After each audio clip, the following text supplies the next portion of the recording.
Hello, everybody. I hope you're enjoying the session so far today. My name is Steve Holysh, and I'm a program manager with the Oak Ridges Marine Groundwater Program. And the title of my talk today is Data Integration for Groundwater Insight. But before I get going, what I'd like to do is just give you a little bit of background on our program here. So the Oak Ridges Moraine is located, the program is focused on the Oak Ridges Moraine, which is located just north of Toronto in Ontario, Canada, and the moraine stretches along the north shore of Lake Ontario. So the program itself was driven largely by development that was encroaching upon the Oak Ridges Moraine, but also in watersheds that drain on and off of the moraine in this urbanizing parts of Ontario surrounding Toronto. And so what the result was is that the regional municipalities and the conservation authorities or watershed management boards, they recognized that they really didn't have the data or the groundwater knowledge or insight to make effective decisions with respect to that development. And so in the end, they banded together through a number of different initiatives and decided that they would collaboratively organize their groundwater related information and try to get a consistent approach to understanding the groundwater flow system and also eventually to making policies with respect to groundwater. So you see as a end result, there's lots of logos on the bottom of the slide there. There's 15 agencies that are actually partnered in our program right now. And in addition, the federal government through the Geological Survey of Canada and also the provincial government through the Ontario Geological Survey, the Ministry of the Environment and Ministry of Natural Resources have also contributed in different ways. And so really, I'd just like to recognize all those partner agencies who have contributed lots of data, lots of ideas, lots of passion to this program. And I'd also like to recognize my co-workers, Rick, Mike, Mason, and Britt, up on the upper left there, who also share my passion for this program and have contributed in a number of different ways to what I'm going to show you as we go forward here. So the roots of our program and really the roots of any program like ours that is comprehensive in managing groundwater can be traced back to, in our area, the mid-1960s, when reports started coming out that recognized the need to look at groundwater in a more comprehensive manner. And so these reports came out from the 1960s until very recent. They come out from different agencies, either provincial, federal, non-governmental agencies. And common thread through most of these reports is a need for better collaboration and a need to collect data and use data in a better manner. So they culminated in a study in 2009, and our program was part of this study. And I'll just touch back on the study in a couple of minutes. But even more recently, in 2020, 2021, the federal government now is looking to create a Canada-wide water agency to look at how we manage our freshwater resources, including groundwater. But back to the study in 2009 that we were a part of, I think one of the most significant contributions that we helped to make to this study was this pyramid figure that I'm showing here, where we recognize that database management on the bottom of the pyramid is really essential to understanding our groundwater systems. And if you manage and collect data, organize it properly, make it accessible, then you can move to understanding the geology, the hydrogeology, numerical groundwater flow models, and hopefully all of that leads to better decision-making at the top of the pyramid there. So at the end of the day, if you sum up all of this, we came across a lot of points that really made no sense. So there's all this environmental work being done, data's collected, is never used again. Consulting reports come into different agencies as a development application is reviewed. They're active for a very short period of time. They go down to the file room, out to the warehouse, and they're never seen again. The data is never managed in a consistent manner. So people have data on Excel files in their computers, they retire or move to different jobs, and that data is lost. Access is very difficult, and the data is not used by the province or others to really make effective decisions or interpretations. So we set out to try and change that paradigm. And so what I thought I would do today in this short time I have with you is give you an idea of what we've put together in Ontario here and take you through a tour of our website and show you how we've put together all of this information to give us better knowledge on groundwater. So you see in the upper right there that there's two places on our website when you land on oakridgeswater.ca. There's a maps and a sign-in page. The maps icon is free and open to the public and has much of the information that I'm going to show you today. The sign-in part is password protected, and we have a partnership with local consultants now where we grant them access to use all the information for a small fee. And if anyone wanted a temporary password to take a look at some of the things I'm going to show you, can send me an email and we can make that happen. So when you land on our sign-in page, you can go to maps, you can search out the report library. We have about 12,000 documents and counting in there. You can go monitoring data, or you could directly link to the database if you have permission. So I'm going to take you through a few of the maps that were put together. One of the first maps that there's many themed maps, first of all. So you see in the upper left there that you can go to locations, borehole maps, water table, geology, and so on. And what I'm showing here is just the borehole themed map with flowing wells showing in the part of our geography. If you go to the location theme map, you see the different types of locations we have: permits to take water, climate stations, surface water stations are shown on the map, but also you have oil and gas wells, outcrops, and a number of different types of locations. If you click on the dots on the map, you are allowed to get into some of the detailed temporal data that's tied to those stations, information about the stations. That's all coming from the database. One of the interesting initiatives that we've put on the location themed map just recently is this Groundwater Knowledge Insight location. So we started thinking about what practitioners maybe starting their careers in the future, what should they know about the groundwater system that we would want them to know if they were starting their career, say in 2050 or so.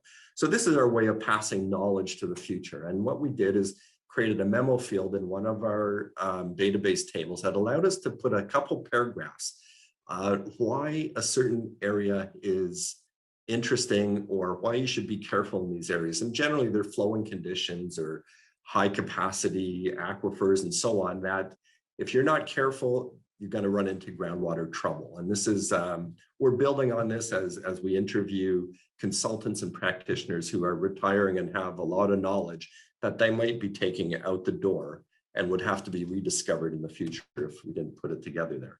If you go to the borehole theme maps, of course, there's over 500,000 boreholes in our database, water well records, geotech boreholes, a whole mess of different boreholes that penetrate the subsurface. When you, this is again another relatively new initiative we'll put together in providing access to actually consulting borehole logs in addition to the water well records in our geography. And these borehole records haven't been accessible, and they're not accessible in general, similar to many places in the United States and across Canada. So you can see there's 3 different types of borehole logs when you click on a location on the map. And when you go to look at the boreholes, this is what you would get. You would get a PDF of old borehole records, many of them very difficult to access. In the upper left, you see an old TTC well. In the upper right, a new TTC well, Toronto Transit Commission. So studies in the city of Toronto. The Geological Survey has done some geophysics studies across the area, and an old Department of Inland Waters borehole that really fleshes out the Laurentian Valley system that I'll show you in a few minutes. And just another example of the 3 different kinds of borehole logs that are available on the website. The one on the left coming from the consultant, the one in the middle coming from the Ministry of Environment, and the one on the right generated on the fly through our database system. So everything accessible right at your fingertips, PDFs. The document themed map, if you go there, you can see in the red circle on the left there that it's you could filter the bibliography to show different specific types of documents. You know, one's maybe prepared in 2015 or 1986 or whatever. And again, you click on a dot on the map. So all those 12,000 documents will put XY coordinates on them, and which allows you obviously to see them on a map. You can zoom in and see if any apply to your study area. And when you open up the PDFs, you get the report.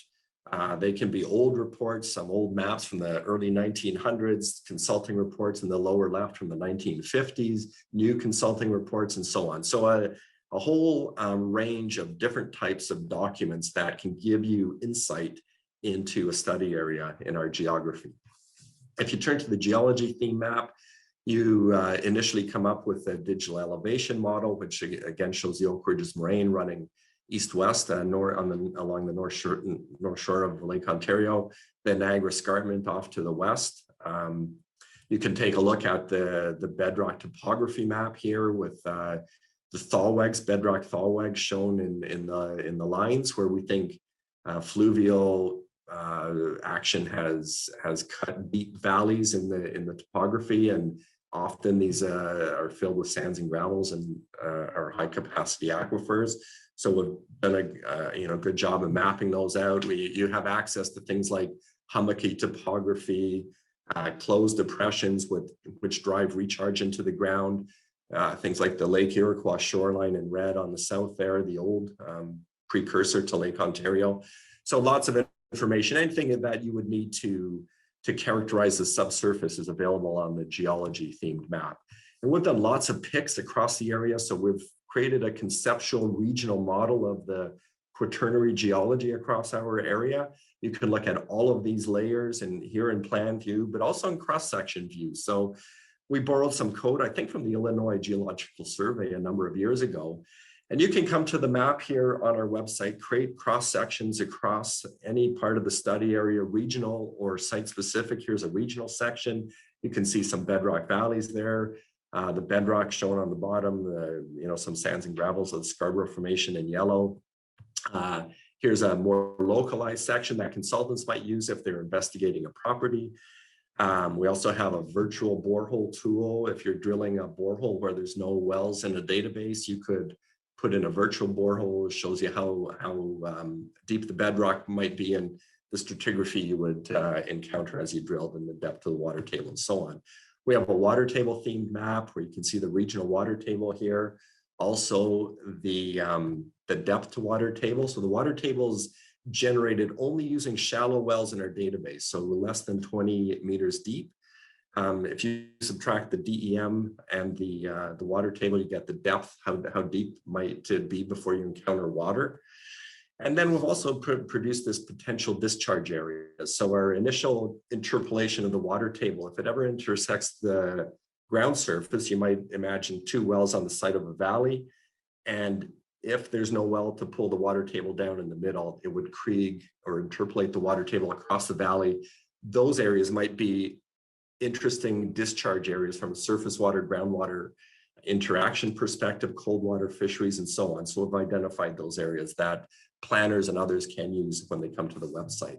And when you zoom in, you see the contours. All of the white dots are the shallow wells that have been used to interpolate the water table. You can click on those and get the water well record and see see how close the water level compares to the interpolated surface we've created. Here's the depth to the water table at a localized scale, and you can see where there's topographic highs. The depth to water table is deeper as it interpolates below the highs, and the potential discharge areas often running along the valleys where the water table would intersect the ground surface. And then in working with the City of Toronto recently, there's really no more capacity in the sewer system in Toronto, either storm or sanitary sewers, to take permanent dewatering from high-rise buildings that might have deep parking garages, 4 or 5 stories of parking garages. And so now the City of Toronto is trying to influence development, high-rise development with deep infrastructure to move to areas where the water table might be deeper. In this case, we've shown areas in blue where the water table is interpreted to be greater than 10 meters deep. And conversely, in green here, we show areas where the water table is less than 1 meter. And if there's construction or pipes going in, roadworks and so on, these areas you can, be pretty sure that you're going to encounter wet conditions and have to dewater.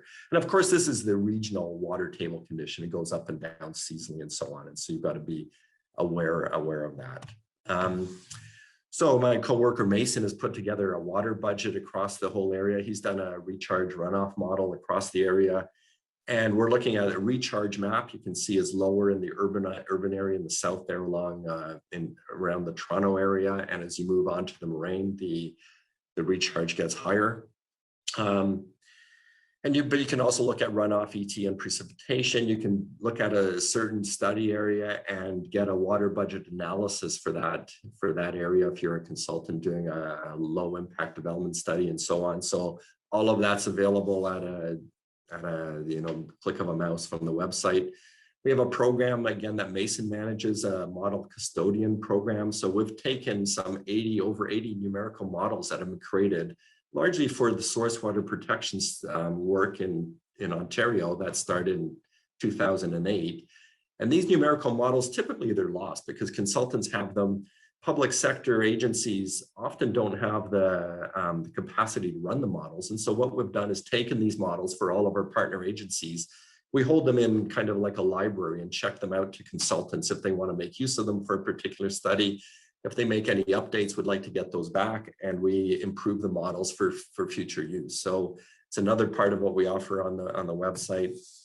And then I just want to wind up. I don't have a lot of time to go into the statistics, but our program really integrates, because we're hydrogeologists, we really have to understand the climate, what's falling on the ground. We have to understand the surface water, what's moving out of the system, and the groundwater in the middle. And so when you click on any of those points on the maps, you get access to hydrographs, to all the data, long-term data, climate data going back into the early 1900s, groundwater data going back to the 1980s, and so on. And all of this, we pay particular attention to putting the screens on wells. And so anyone who's using our data, we have a real focus on making sure that chemistry water levels are put to the correct screen. And that screen is mapped to all our geology, our regional conceptual models. You can create potentiometric surface maps of different aquifers and so on. And I haven't shown any of that.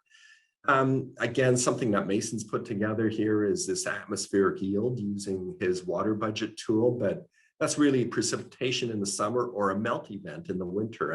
And you can look at shallow wells on the top or deep wells in the bottom and see both the seasonal response to fluctuating the fluctuating seasons, or responses to individual events. If a snow melt event affects your groundwater monitoring well. And so we have access to a number of these monitoring wells across our study area. And what we're doing now is trying to characterize those in different hydrogeologic settings. And I just have a final slide here showing a number of the statistics and graphs and so on that are available from the website related to climate data, surface water data, or groundwater monitoring data. And one of the powerful things in our database is that you can start comparing your study area or your watershed to nearby systems to see if they're responding similarly or different to different neighboring areas. And so we really encourage users of our system to think broadly about how to effectively make use of the broad scale of data that we have in our website and database and what we manage. At the end of the day, the value put into our program, I put some numbers here a year or so ago, and I think I've made some reasonable assumptions in terms of what is captured in our program, but over $800 million, probably higher than that if you were try and replace this. What we've done is we've kind of taken an opportunistic approach to managing data. If something comes across our desk, we have a home for it in the database, we'll put it in. We have a long-term vision. This program has to go for 100 years to make any sense. And so we're trying to put the value out there to the politicians, the decision makers, so they recognize that, wow, there's a lot of value in here and we shouldn't lose it. And of course, we all know as hydrogeologists, groundwater knowledge insight is priceless. And so I will leave it there. And thank you very much for your interest, and hope you enjoyed the talk.